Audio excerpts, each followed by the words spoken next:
Is this badge legitimate? Are you authorized to be here? I am the chief of cardiology. Her eyes heavy, her badge still clipped to her chest. Chief of Medicine, St. Anne's Hospital. Blue lights flared behind her. She frowned. Slowly, she pulled over. The patrol car door slammed, echoing through the wet air. A white officer approached, hand already hovering near his holster. "License and registration," he said. Her fingers trembled slightly as she handed them over. "Officer, I just came from work." "This is my hospital." He didn't look. His gaze slid over her like she was a stain. "Step out of the vehicle." Maya hesitated. "Is there a problem?" His voice hardened. "Now!" Rain blurred her reflection in the glass as she opened the door, the cold slapping her face. He grabbed her wrist before she could move, twisting it behind her back. Pain shot through her shoulder. Her ID card hit the ground, splashing in a puddle. "Officer, please," she gasped. "You're making a mistake." He pressed her against the hood. "Yeah? Funny. People like you always say that." Her pulse thundered. Somewhere her phone buzzed, an incoming call from Dr. Susan Green, night admin. Then came the click of handcuffs. The sharp metallic punctuation of disbelief. Maya's voice broke. "I'm the one who signs your hospital's medical clearance reports." He froze just for a breath. Then the rain swallowed everything. Rain blurred the parking lot lights into streaks of amber and white. The world felt distant, distorted through the slick windshield. Dr. Maya Caldwell rubbed her temples, exhaustion pooling behind her eyes. The emergency pager on her dashboard was finally silent. For once, the hospital didn't need her. She pulled toward the exit gate. The sudden flash of blue and red fractured the calm. Her first thought was automatic. Someone must have crashed. Then the siren cut and the patrol car edged behind her bumper. Too close, too deliberate. Maya rolled down her window halfway. "Evening, officer." "Is something wrong?" The man's flashlight cut through the rain, slicing across her face. "License and registration." Her heartbeat quickened. "Sure." She reached for her purse, movements deliberate. "I'm the chief of medicine at St. Anne's, just finishing a shift. Didn't ask for your resume." The words landed like a slap. She passed her license through the crack. He leaned down, frowning. "Car registered in your name?" "Yes, why?" "No reason." "Step out for me." The cold tone triggered something primal. She hesitated. "Officer, Step out."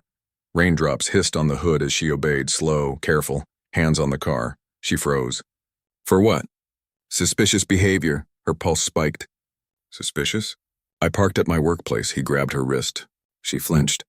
The metal was cold and unyielding. "Please don't." He twisted her arm behind her back. Pain shot through her shoulder. From the corner of her eye, two nurses exiting the ER stopped, phones raised. "Sir?" One called softly. "She works here. She's the doctor." Blake didn't turn. "Ma'am, step back." Maya's voice cracked. "You're making a mistake." He tightened the cuff. "Yeah, you people always say that." Silence fell heavier than rain.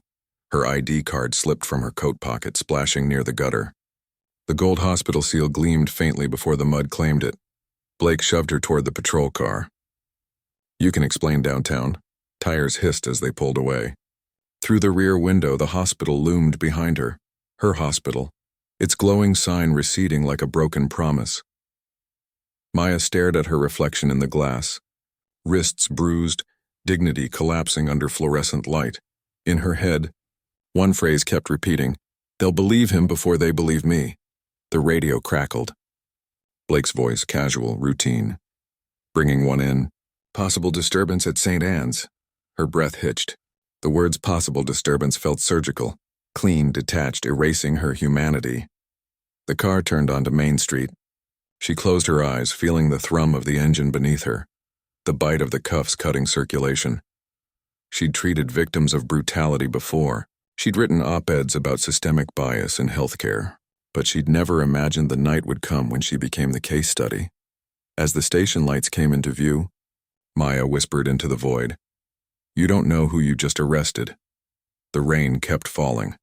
The fluorescent lights hummed, a sterile, endless note that gnawed at the edges of thought. Dr. Maya Caldwell sat on a narrow bench, the smell of bleach and sweat clinging to her scrubs. Her wrists still burned from the handcuffs. The holding cell was small. One flickering bulb, a concrete wall marked with names carved by boredom. Two women occupied the opposite corner, one staring at the floor, the other humming faintly, lost in her own rhythm. Maya focused on the sound of her breathing. Slow, steady, control what you can. From the hallway came laughter. Male voices, distant but sharp enough to pierce. "Did you see her face?" one said. "Thought she was somebody." The other chuckled. "Yeah, chief of medicine, my ass. Next time she'll keep her mouth shut." Their laughter rolled through the corridor, fading only when a door slammed. Maya's throat tightened. The instinct to correct, to argue, to present evidence, the habits of her profession, meant nothing here. Authority had flipped. Her credentials were useless, her title erased. Across the cell, the humming woman finally spoke. "They treat you like that because you talk too proper," she said, eyes barely lifting. "Makes them think you think you're better." Maya managed a thin nod. "I thought knowing the law would protect me." The woman laughed without mirth. "That's your first mistake." The silence stretched again, hours blurred. No clock, no phone. Time became an ache. A guard appeared at the bars. Not Blake, someone younger, bored. "Caldwell," he said. "You're free to go." Maya blinked. "What?" "Someone called in from the hospital." "Legal department or something. Said you're cleared." Her voice came out flat. "Where's my phone?" "Property desk." He unlocked the cell. The door creaked like it didn't want to open. As she stepped out, the humming woman murmured, "You lucky. Most don't walk out same night." Maya met her eyes for the first time. "No, just visible." In the processing room, Officer Blake leaned against a desk, scrolling through his phone. He didn't look up as she approached. Her belongings sat in a plastic bin. Stethoscope, ID badge, phone, car keys. She reached for them without a word. Blake smirked. "Hope you learned something tonight." Maya paused. "I did." He raised an eyebrow. "Yeah, what's that?" She slid the ID badge back under her coat, the title gleaming faintly under the fluorescent light. That the disease isn't in people's lungs, it's in their power. Blake's grin faltered for a second. "Just a second." Then he scoffed. "You doctors love your metaphors." She turned and walked away. Outside, dawn was breaking, gray and fragile. Rainwater pooled along the curb, reflecting the weak sunrise. Maya inhaled deeply, the air sharp with metal and regret. Her car sat alone in the impound lot. A deep scratch marred the side door where the officer's grip had dragged her. She touched it cold beneath her fingers. Her phone buzzed. 20 missed calls, all from Susan Green. One unread text, they saw the arrest on security footage. "Come straight to my office when you can." Maya's reflection stared back from the cracked phone screen. Hair disheveled, face pale. Eyes no longer belonging to the woman who once commanded an operating room with quiet authority. She got into the car, hands trembling as she started the engine.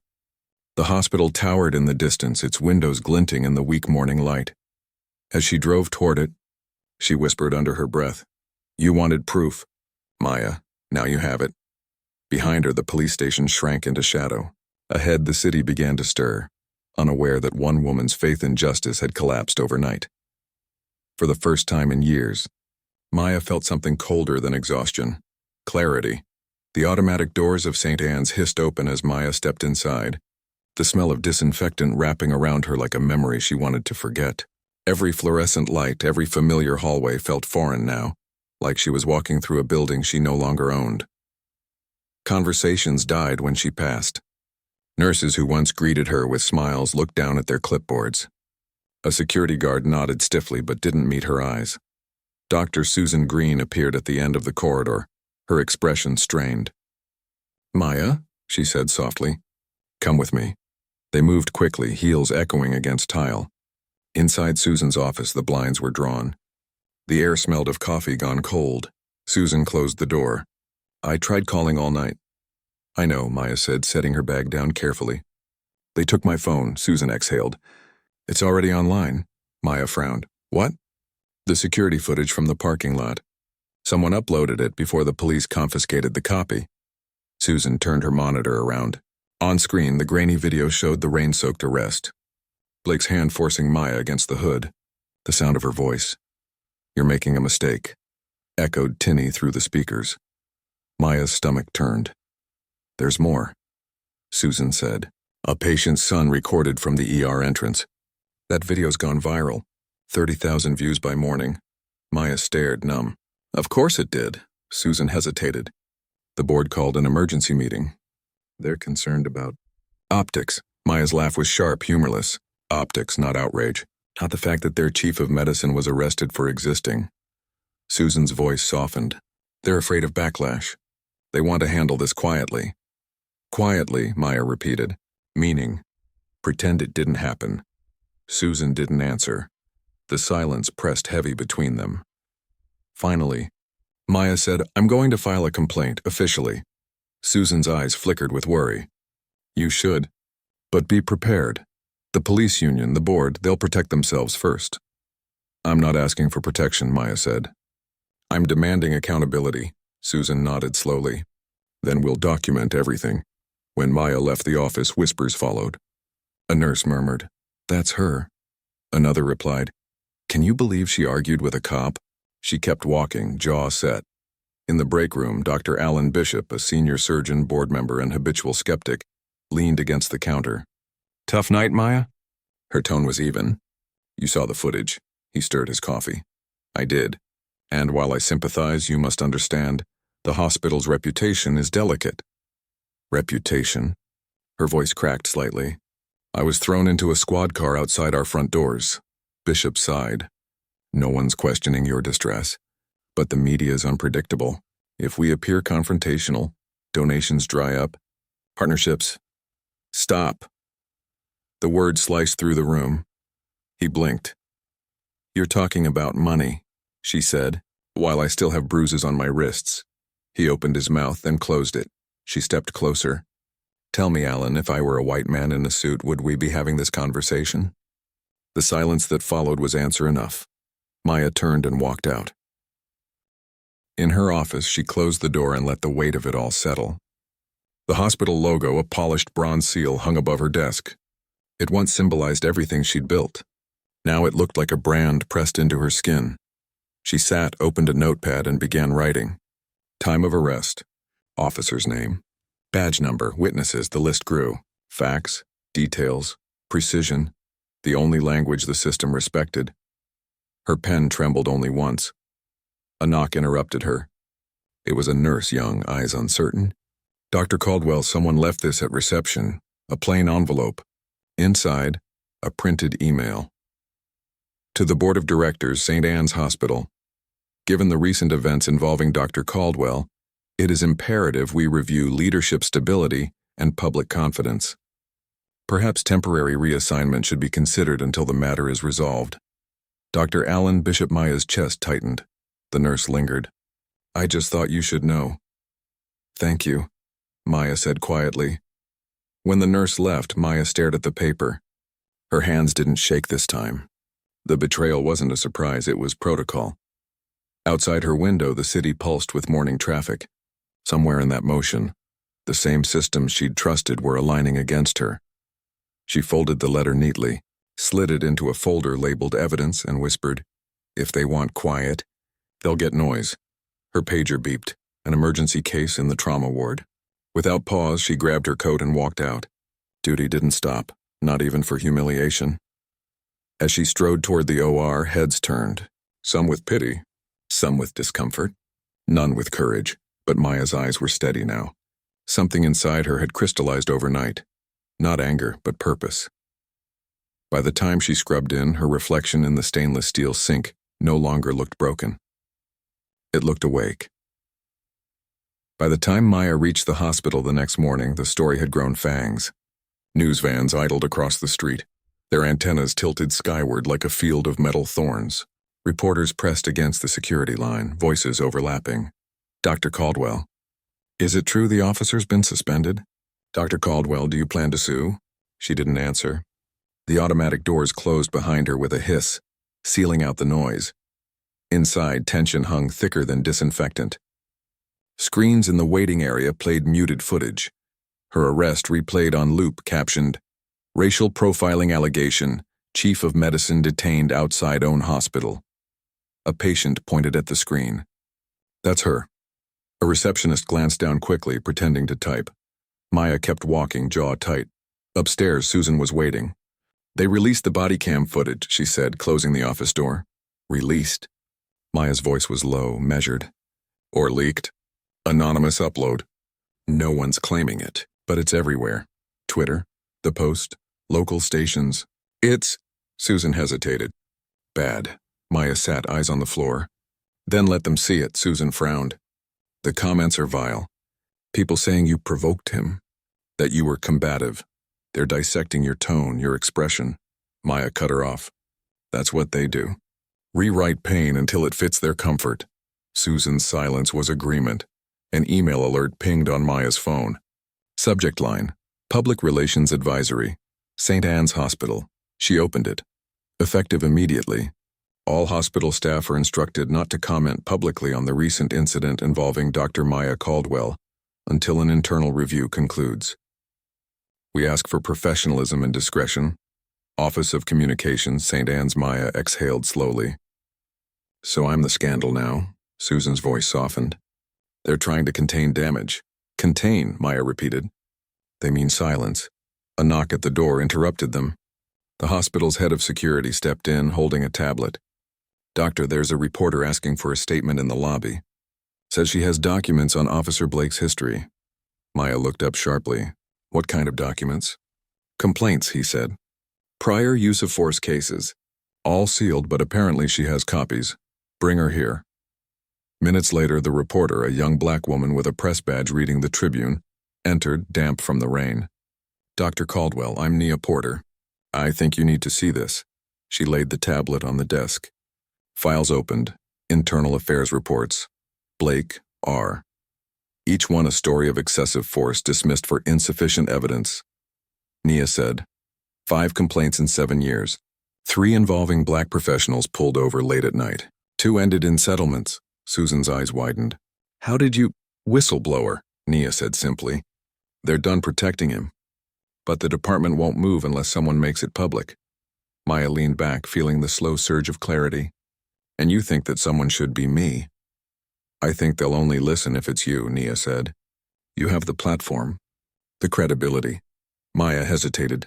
You're asking me to go to war with an entire system. Nia met her gaze. You're already in it. The weight of that truth settled between them. Later that night, as the city's skyline blinked in quiet conspiracy, the footage aired on national television. A montage, flashing lights, her voice cracking in the rain, Blake's dismissive glare. Then came Nia's report. Sources confirm Officer Blake faced prior misconduct allegations. The story exploded. Maya's inbox flooded. Messages from activists. Lawyers, strangers calling her brave. Others calling her every slur imaginable. Her photo appeared beside headlines about systemic bias and abuse of power. The hospital released a sterile statement of support and neutrality.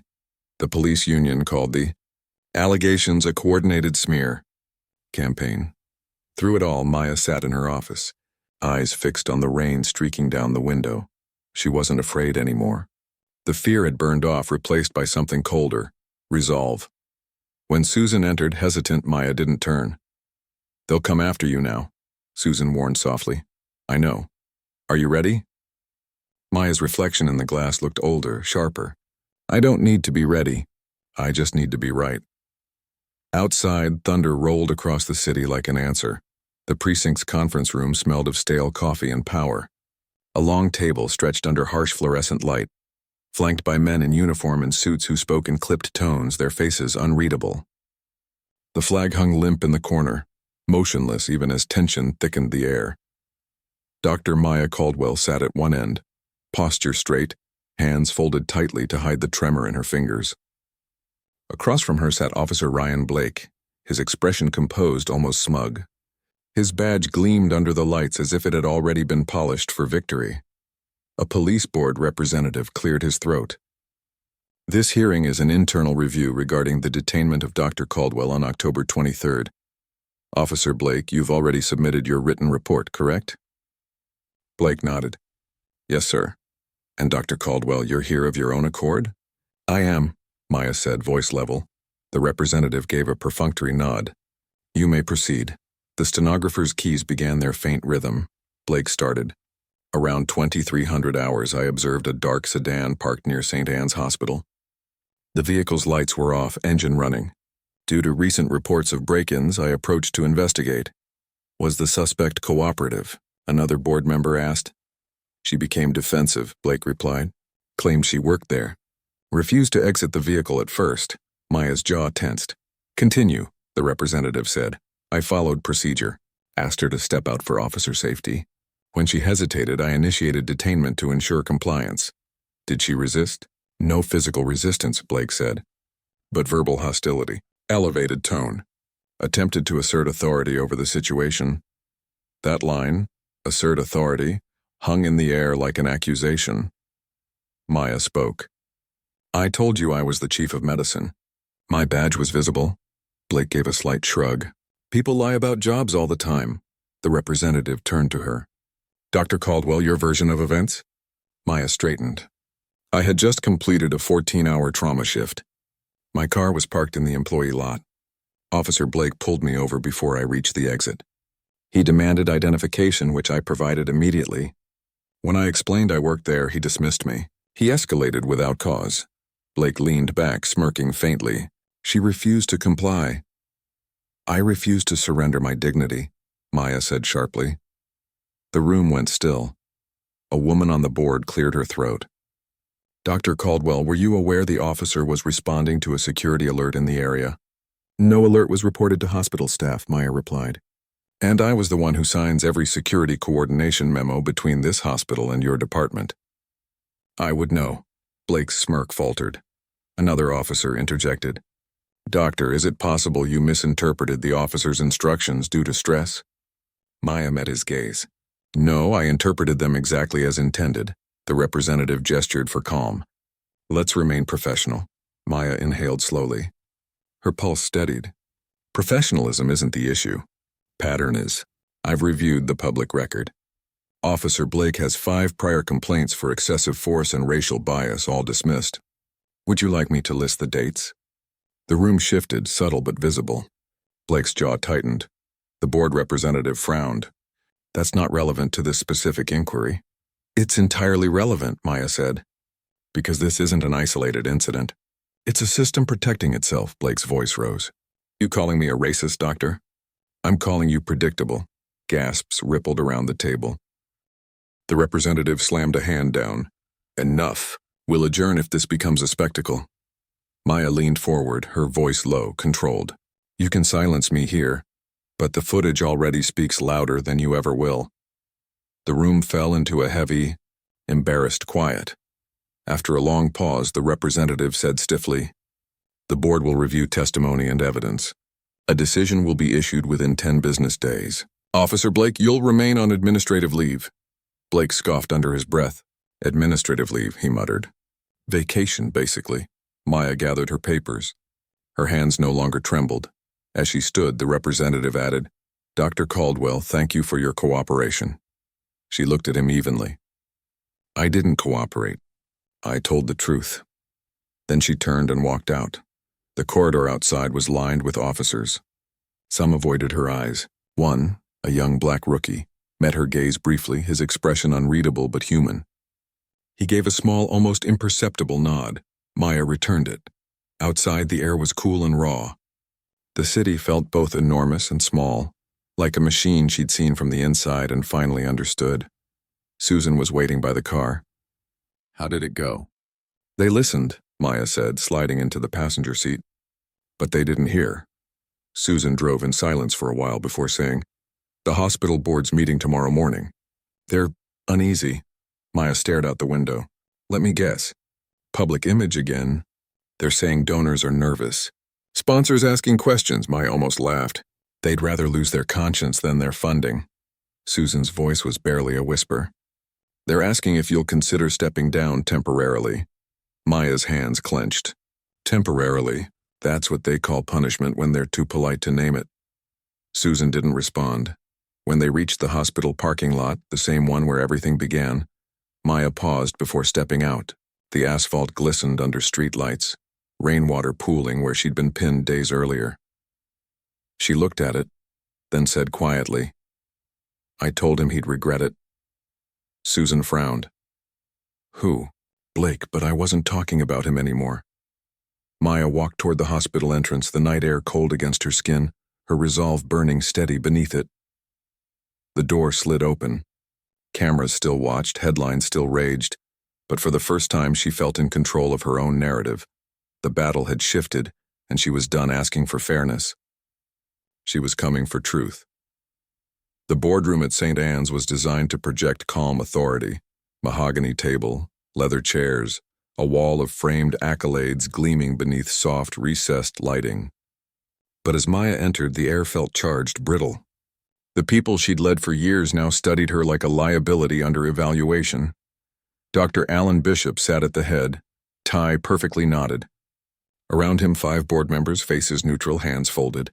Susan was there too, seated near the end, her expression taut with apology. Maya, Bishop began smoothly, thank you for coming. We know this has been a difficult week for you. She remained standing. It's been a difficult week for the hospital. For truth, a pause. The PR director, a woman named Claire, adjusted her glasses. Public reaction has been intense. While we support you personally, the situation is creating strain on our partnerships and donors. We need to discuss a temporary solution. Maya's voice stayed calm. You mean my removal? Bishop cleared his throat. A voluntary leave of absence. Just until the review concludes. Maya laughed softly. You want me invisible until you decide what's safe to say in your press releases. Maya, Susan began, but Bishop cut her off. No one is questioning your competence, but perception matters. The hospital can't appear politically biased. Biased. Maya's eyes narrowed. You mean human? The silence was thick. Claire tried again, her tone managerial. If you step back now, you protect the institution's reputation. Later you can return without controversy. Maya looked around the table. Do any of you even hear yourselves? You're asking me to sacrifice my career so the hospital doesn't have to admit complicity. Bishop exhaled. We're asking you to think strategically. I've been strategic my entire life, she said. Every word I said, every tone I used, every smile calculated so that people like you would feel safe around a black woman in power. And still, here we are. No one spoke. She leaned on the table, voice low. You watched the video. You saw me shoved against a car. And your response isn't outrage, it's optics. Susan's voice cracked. Maya, please. Maya turned to her friend. You told me to document everything. I did. I kept receipts, memos, emails, including the one where Bishop recommended my reassignment before I'd even been released from custody.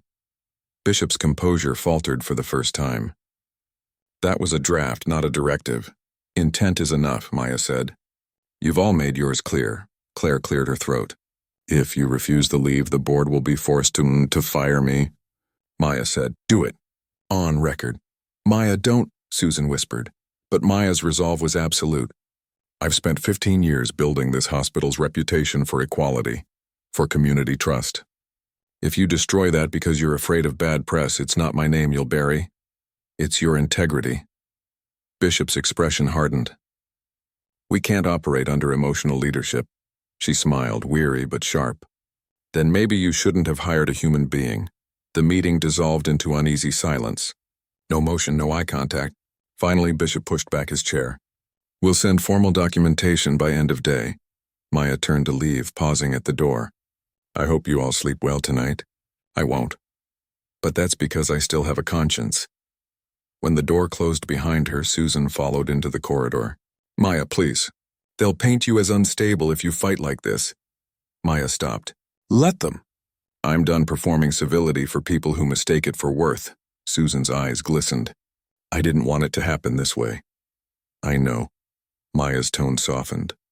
But you signed the papers anyway. Susan flinched. They said if I didn't, I'd lose my position too. That's how the system works, Maya said. Fear disguised as procedure. Downstairs, Maya entered her office for the last time. The walls were lined with awards, community impact, leadership in medicine, framed headlines celebrating her early reforms. She took each down quietly, stacking them with methodical precision. The hospital intercom announced overhead. Code Blue, Trauma Bay 2. For a moment she froze, reflex tugging at her instinct to run toward the emergency, but she didn't move. Her badge no longer held authority. Through the glass door, staff passed by without glancing in. A few whispered. One young resident hesitated, gave a small nod of respect, then hurried off. Maya looked at her reflection in the window. Behind her, the hospital's logo, bronze and immaculate, glimmered on the wall like an emblem of betrayal. She reached into her drawer and pulled out a small velvet box. Inside was the lapel pin she'd received when first appointed chief of medicine, a caduceus crossed with the St. Anne's insignia. She placed it on her desk, neatly centered, and whispered, "You can keep the symbol. The work comes with me." When she stepped outside, the wind was sharp, cold against her skin. The protest lines had begun to form across the street, activists holding signs, "Justice for Dr. Caldwell. End profiling now." Someone called out, "Dr. Caldwell.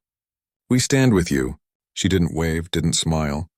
She just kept walking, steady, through the noise and cameras and rain. For the first time since that night, she felt free, not safe, not vindicated, but unbound. Behind her, the hospital loomed like a monument to everything she had loved and lost. Ahead, the fight was waiting, and this time she wasn't walking into it alone. The next morning, the story had broken wide. Every major outlet had picked it up. Black doctor arrested outside her own hospital. Administration forces leave amid backlash. Television anchors debated her case with glossy solemnity, cutting between her photo and the body cam footage. The video had been leaked, no one admitted how. Maya watched it loop on the muted television above her kitchen counter. The flashing lights, the officer's hand on her wrist, her voice calm, disbelieving, saying, "I work here." Her phone vibrated nonstop. Reporters, activists, old classmates she hadn't heard from in years. But her screen stopped her on one name, Officer Hale. He had released a statement through the department. The officer regrets the misunderstanding but maintains that Dr. Caldwell's behavior was non-compliant. Non-compliant. The word landed like a slap. It meant she hadn't been afraid enough. The kettle whistled. She didn't move to turn it off. Then another call. Unknown number. Against her better judgment, she answered. "Dr. Caldwell?" "Yes. This is Detective Ruiz, Internal Affairs." "We're reopening the case. We'd like to speak with you." She said nothing for a moment. "What changed?" "The public," Ruiz replied. "They're louder than our silence this time." 2 days later, she sat in a small conference room at the precinct. Ruiz was a wiry man with sharp eyes and no visible patience for theatrics. He set a recorder on the table. "For the record, this is follow-up on the March 8th arrest of Dr. Maya Caldwell. Officer Matthew Hale is on temporary suspension pending investigation." Maya clasped her hands. "You should have done this the night it happened." Ruiz nodded once. "You're not wrong, but sometimes it takes light to make people see the rot." He pressed play on the footage again. They watched silently until Hale's voice filled the room. "Don't lie to me, ma'am. Step back before you make this worse." Ruiz's jaw tightened. "Protocol violation number 1. He paused at the part where Hale twisted her arm. 2, 3, Maya said quietly. "When he told me you people always make it difficult." Ruiz stopped the playback. "We'll be adding that to the transcript." She stared at the screen. "He didn't see me as a doctor." "Just a problem to neutralize," Ruiz folded his hands. "He's not the only one under review. The department's being audited. Your arrest report was missing half the witness statements. We found one from a nurse who wasn't included in the file. She said she told them you were her boss." Maya looked up, startled. "They ignored her?" "They deleted her statement." Silence, Ruiz sighed. "Dr. Caldwell, this goes higher than one officer." "I know," she said. "That's why I'm still here." Outside, protesters crowded the steps of City Hall. Signs, chants, megaphones. Someone was live streaming, narrating into their phone. "We're here for Dr. Caldwell and for everyone treated as a suspect instead of a citizen." Across the street, reporters swarmed around Maya as she exited the precinct. "Dr. Caldwell, are you planning legal action? Do you believe the department is systemically racist? Do you think Officer Hale should be fired?"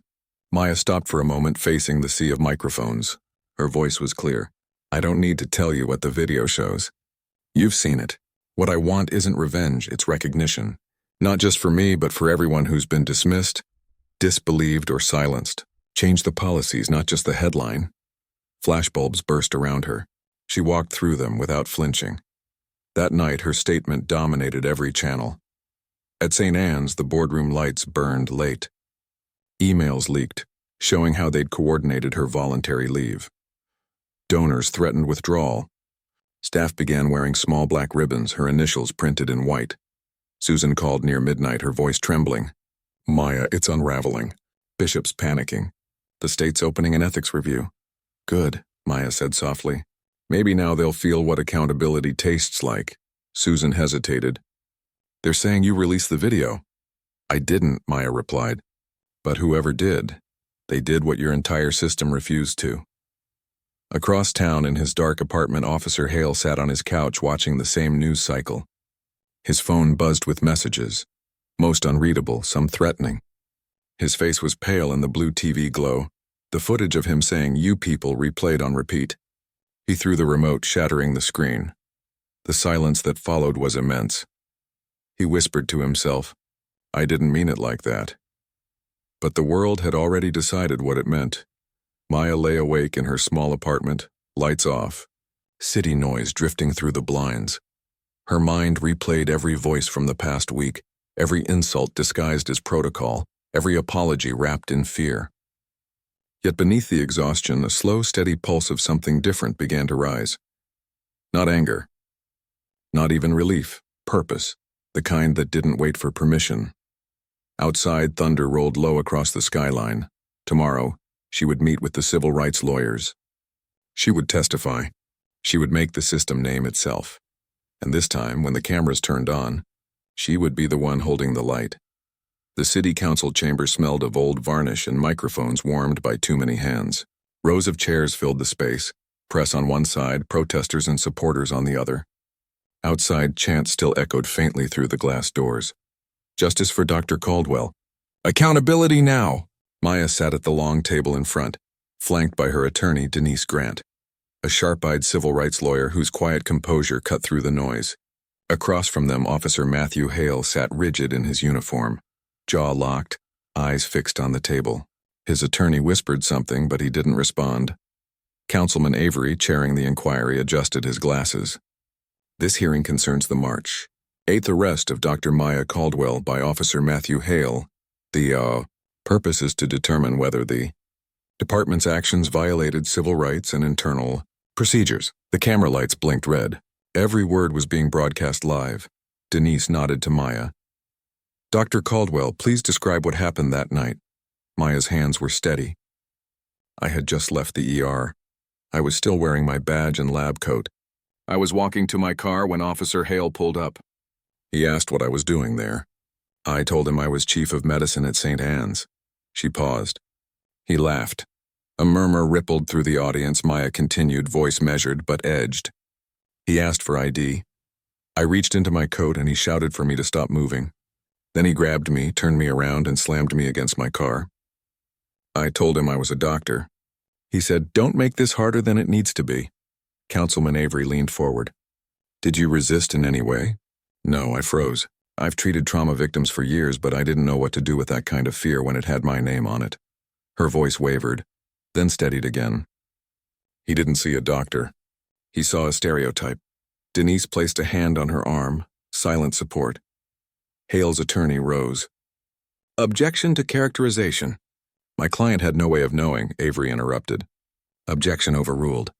Continue, Dr. Caldwell." Maya looked at Hale. "When the other officer arrived, she told him I was her boss. He ignored her. He said, 'Handle her, I've got this.' That line doesn't sound like confusion to me. It sounds like authority protecting itself." The council chamber went still. Denise presented the evidence. The missing witness statement, the deleted body cam timestamps, the memo recommending her reassignment the next morning. Each item struck the air like a hammer blow. By the time Hale was called to speak, his face was slick with sweat. "Officer Hale," Avery said, "do you deny these actions?" "I was following procedure," Hale said flatly. The area was dark. She matched a suspect's description. Denise leaned forward. "A suspect?" "The report said unknown trespasser. What description?" Hale hesitated. I was told to be vigilant. There had been break-ins by whom?" She pressed. He swallowed. "By individuals fitting certain demographics." "Black individuals?" He said nothing. The silence answered for him. Avery turned to Maya. Dr. Caldwell, do you wish to make a final statement? She stood slowly. Every camera pointed her way. For years, I believed that education, excellence, and professionalism could shield me from bias. I believed the system just needed good people to make it better. She looked around the chamber. But that night, none of that mattered.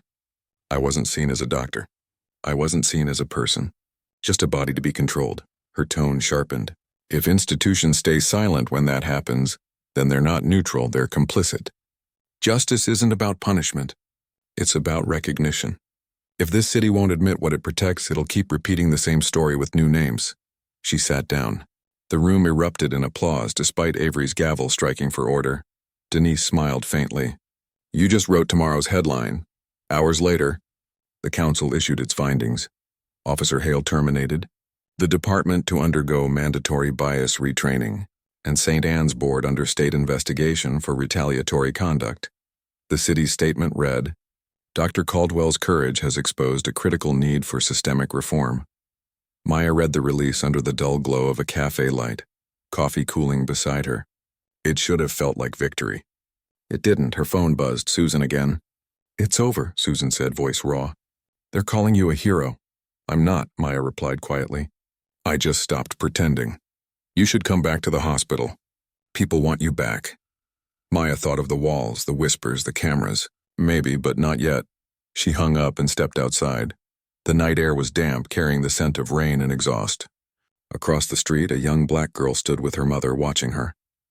The girl lifted a small cardboard sign, handwritten in blue marker. She's the reason I want to be a doctor. Maya smiled for the first time in weeks. A news drone hovered overhead, its red light blinking like a slow heartbeat. The world was still watching, but this time it wasn't surveillance. It was witness. She looked toward the skyline where the hospital towered in shadow. Tomorrow she would decide what came next. Maybe teaching, maybe advocacy, maybe both. But whatever path she chose, it would be hers, earned through pain, defined by purpose. Behind her, sirens wailed distantly. Ahead, the city glowed under rain-slicked lights. She walked forward, steady, unafraid. 6 months later, the morning news cycle had moved on. New scandals, new sound bites. But at St. Anne's Hospital, change had left a mark that couldn't be scrubbed out. The board had been reshaped under state oversight. Bishop resigned for personal reasons, though the leaked emails told the truth. He'd been forced out. The hospital now held quarterly diversity audits, training sessions, and community partnerships named after the woman who had refused to be silent. The Caldwell Initiative for Medical Equity. It wasn't her idea, but the name stuck. Maya walked the halls again, not as chief of medicine, not as an employee. She had refused reinstatement, but as a guest lecturer. Students followed her during rounds, listening as she spoke about both medicine and morality. Diagnosis isn't just about symptoms, she said to a young resident. It's about context. Who gets listened to? Who doesn't? Healing starts with recognition. The resident nodded, taking notes. Yes, Dr. Caldwell, she smiled faintly. Just Maya now. Later that afternoon, she stopped by her old office. The door still bore her nameplate, though someone else occupied it. Inside, the walls had been repainted. The caduceus pin she'd left months ago was gone, probably boxed, forgotten. Yet something about the emptiness felt clean. Final. Her phone vibrated. Unknown number. This is Dr. Caldwell, she answered. A hesitant voice replied. Dr. Caldwell, this is Officer Hale. She froze. His voice cracked. I didn't expect you to answer, I just needed to say something. She didn't respond. They took everything, he said. My badge, my pension. My wife left. I can't find work. But that's not why I called. I wanted to tell you. I watch the video every night. I see what I did. I hear myself, and I can't justify any of it. Maya's voice was cold even. You shouldn't try. I'm sorry, he whispered. I didn't see you that night. I just saw what I was trained to fear. That's the point, she said. You didn't see me because the system taught you not to. I'm trying to change, he said quietly. I've been volunteering at a youth center, talking to kids about bias. It's not enough, but it's something. Maya listened for a long moment. Then, redemption isn't a performance. Officer Hale, it's a practice. The line went quiet. "Thank you for answering," he said finally. She ended the call without goodbye. That evening, Maya sat at the community center downtown, where she now ran a weekly mentorship program for aspiring medical students from underrepresented backgrounds. The walls were covered with student artwork, paintings of stethoscopes, hearts, lungs, faces of doctors of color who had changed history. One student, a shy teenager named Layla, raised her hand. "Dr. Caldwell, do you ever wish you'd handled it differently? Maybe stayed quiet so you could keep your job?" Maya thought before answering. "Silence would have kept me comfortable, but it wouldn't have kept me whole." Layla nodded slowly. Absorbing it. Being black in medicine means walking into rooms where you're both the healer and the proof that someone like you belongs there. Maya continued. "That's why your voice matters." Even when it shakes, Layla smiled. "I want to be like you one day." Maya smiled back. "Be better than me. Start where I stopped." Later, as the students left, a local journalist approached her. "Dr. Caldwell, may I ask one question for our feature?" She hesitated. "Make it one. What keeps you going?" Maya looked around the empty room. The faint echo of laughter, the scuffed floors, the posters curling at the edges. "Because the system that broke me still runs hospitals, courtrooms, schools. Because people still get stopped, doubted, silenced. And because every time I tell this story, someone listens who didn't before." The reporter scribbled the words, then asked softly, "Do you forgive him? The officer?" Maya didn't answer immediately. Finally she said, "Forgiveness isn't about him. It's about not carrying his shadow anymore." Outside, the night was cool, quiet. The same city that once humiliated her now wore her name on banners along hospital walls and public clinics. She stood beneath one of them, tracing the edge of her own printed face, smiling strong. For the first time, she realized she no longer felt watched. She felt seen. A soft drizzle began, and she tilted her head to the sky. The rain washed the air clean, the way truth eventually washed everything it touched. Her phone buzzed once more. Susan. A brief text. "The hospital board just approved a full scholarship fund under your name. For black women in medicine." Maya typed back, "Make sure it lasts longer than headlines." She pocketed the phone and walked on. A group of young nurses passed her, laughing, one whispering, "That's her." Maya didn't turn. Recognition wasn't the goal. Change was. As she crossed the street, a bus rumbled by, wrapped in a citywide campaign poster. "Equity in care starts here." Her own quote printed beneath it, "Justice isn't revenge. It's repair." She smiled, a quiet, weary kind of joy settling into her chest. The world hadn't changed completely. It never did. But it was shifting, inch by inch, voice by voice, and for now that was enough.